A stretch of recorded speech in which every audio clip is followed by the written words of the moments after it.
Every high priest is a man chosen to represent other people in their dealings with God. He presents their gifts to God and offers sacrifices for their sins. And he is able to deal gently with ignorant and wayward people, because he himself is subject to the same weaknesses. That is why he must offer sacrifices for his own sins as well as theirs. And no one can become a high priest simply because he wants such an honor. He must be called by God for this work, just as Aaron was.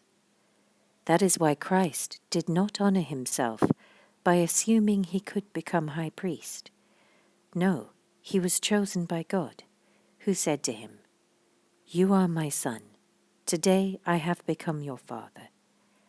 And in another passage, God said to him, "You are a priest forever in the order of Melchizedek." While Jesus was here on earth, he offered prayers and pleadings, with a loud cry and tears, to the one who could rescue him from death. And God heard his prayers because of his deep reverence for God.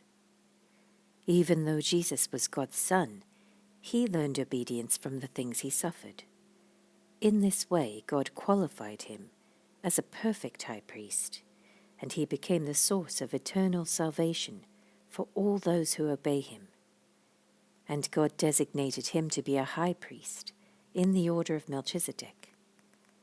There is much more we would like to say about this, but it is difficult to explain, especially since you are spiritually dull and don't seem to listen. You have been believers so long now that you ought to be teaching others. Instead, you need someone to teach you, again, the basic things about God's Word. You are like babies who need milk and cannot eat solid food. For someone who lives on milk is still an infant and doesn't know how to do what is right.